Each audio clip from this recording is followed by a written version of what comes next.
اگر سارے افراد خانہ بیٹھ کر کے پلاٹوں کی، کوٹھیوں کی، گاڑیوں کی باتیں کریں گے روز، تو حفظ دنیا پیدا ہوگی، ہرس پیدا ہوگی۔ اور اگر روز بیٹھ کر کے آپ اطراف کی اور لوگوں کی برائیوں کا ذکر کریں گے تو نفرتوں کے بیج روحوں کے اندر لگ جائیں گے، جو کبھی تناور درخت بن کر کے زندگی کی ساری توانائیوں کو چھین لیں گے۔ اور اگر ہم اپنی برائیوں اور کوتاہیوں کا جائزہ لیں اور اچھے اخلاق اور اچھے کردار کی نشأت کے لیے ہم کوشاں ہو جائیں تو ہماری یہ کوشش ضرور برابر ہوگی اور نتیجہ خیز ہوگی، اور اچھا خاندان اچھے معاشرے کی تشکیل کا ذریعہ بنتا ہے۔ فرد سے خاندان بنتا ہے، خاندان سے پھر معاشرہ بنتا ہے، اور اچھے معاشرے پھر آگے کوئی کارہائے نمایاں سر انجام دے سکتے ہیں۔ میرے حضور نے فرمایا تم میں سے ہر شخص جو ہے وہ اپنے ماتحت لوگوں کے معاملے کے اندر مسئول ہے، اس سے پوچھا جائے گا، اس سے سوال ہوگا۔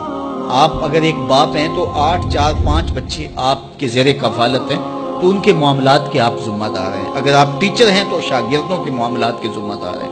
اگر آپ ایک فیکٹری بنائی ہے اور 200-300 لوگ وہاں کام کر رہا ہے تو جتنی آپ کی ذمہ داریاں جو ہے وہ بنتی ہیں تو ان کو وہاں آپ نبھائیں گے۔ اور اگر آپ ہادی قوم ہیں، رہنمائی قوم ہیں، تو پھر اس حساب سے آپ کی ذمہ داریاں بنتی ہیں۔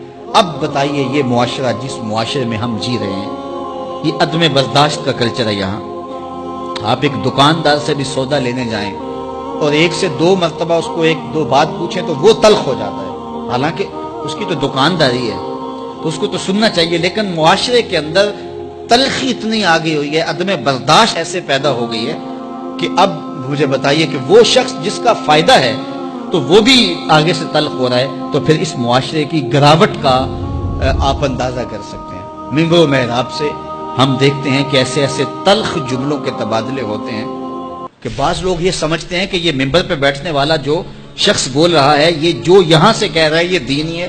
ہمارے ہاں اتھارٹی اللہ کے رسول ہیں صلی اللہ علیہ وسلم۔ اگر میں اپنے جو ہے وہ نفس کے شکنجے میں کسا ہوا ہوں اور اپنی انا کے جو ہے وہ پنجرے کے اندر ہوں اور میں اس کو دین قرار دیتا ہوں تو یہ میں اپنے پہ بھی زیادتی کرتا ہوں، لوگوں پہ بھی زیادتی کرتا ہوں۔ میرے کارواں ہے میرے حجاز اپنا، اس نام سے باقی ہے آرام جاں ہمارا۔ تو ہمارے لیے وہ سند ہے۔ تو اگر میں بھی یہاں اپنی گفتگو کو اس انداز سے مرتب کروں کہ اس سے معاشرے کے اندر بد اخلاقی کی نمو ہو، تو پھر مجھے بتائیے گا کہ آپ خیر کہاں سے تلاش کریں گے؟ چوں کفر از خانہ کعبہ برخیزت کجا مان مسلمانی۔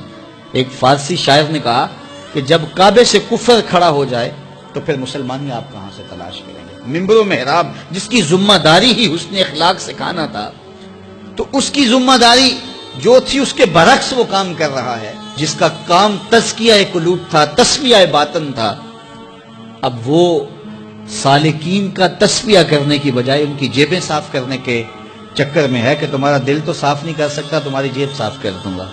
تو پھر مجھے بتائیے کہ جو مسند مشیخیت کے اوپر بیٹھا ہے وہ کس گراوٹ کا شکار ہے؟ اس لیے مجھے اور آپ کو اپنے ماحول کے اندر جہاں ہم بیٹھے ہیں، ہمارے ماحول سے وابستہ صرف 3 آدمی ہی کیوں نہ ہو، تو ہم وہاں تو خیر اور وہاں تو بہتری پھیلانے کے لیے کوشاں ہو، اور جب ہم ایسا کریں گے تو میرا مالک ہماری مدد کرے گا۔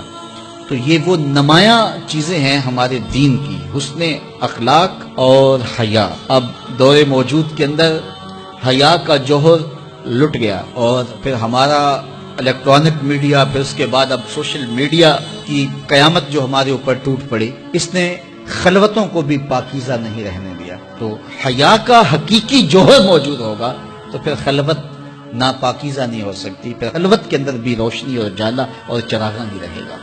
تو ایک تو ہم نے اپنی اور اپنی نسل اور اپنے جو بھی جن کا ذمہ ہمارے ذمہ لگایا گیا ہے ان کو حیا کی اس دولت کے ماحول کو فراہم کرنا ہے، اور دوسرا ہم کبھی بھی اپنی اولاد سے، اپنے شاگردوں سے، اپنے حلقہ احباب سے، اپنے دوستوں سے کبھی بھی بدخلقی کی بدبو اور نفرت کو کبھی بھی پھیلنے نہ دیں۔